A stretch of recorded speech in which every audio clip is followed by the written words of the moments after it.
प्रभु यीशु जी के महिमा महानवा हो। प्रभु यीशु जी के महिमा महानवा हो। बैतल हमें लिहल जन्मवा हो। बैतल हमें लिहल जन्मवा हो। बैतल हमें लिहल जन्मवा हो।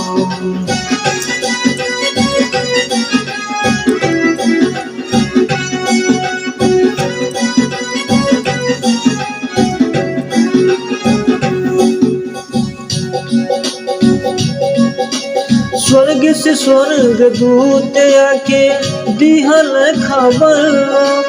उधर करता जन्म ली है बैतलहम नगर।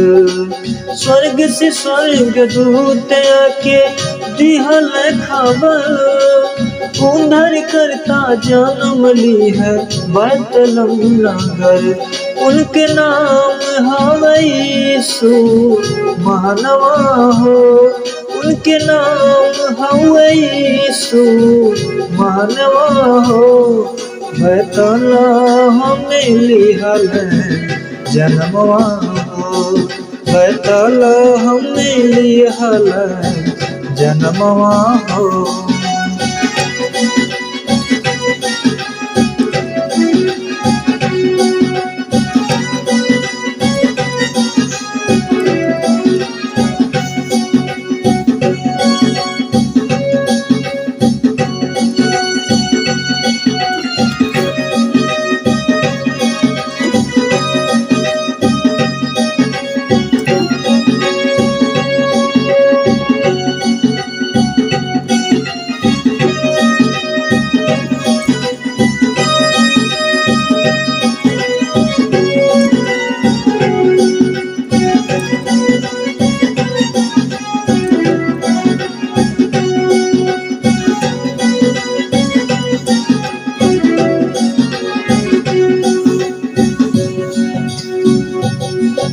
स्वर्ग के छोड़ के प्रभु धरती पर अइले।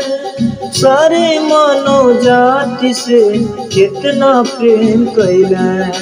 स्वर्ग के छोड़ के प्रभु धरती पर अइले।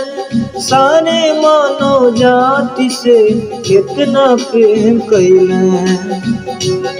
चरनी में आके लिहल जन्मवा हो। चरनी में आके लिहल जन्मवा हो। प्रभु यीशु जी के महिमा महानवा हो। प्रभु यीशु जी के महिमा महानवा हो।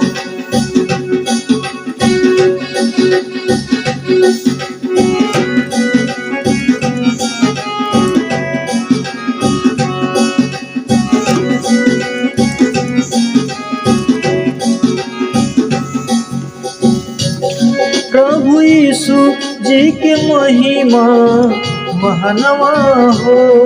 प्रभु यीशु जी के महिमा महानवा हो। चरनी में लिहल जन्मवा हो। बैतल हमें लिहल जन्मवा हो। बैतल हमें लिहल जन्मवा हो।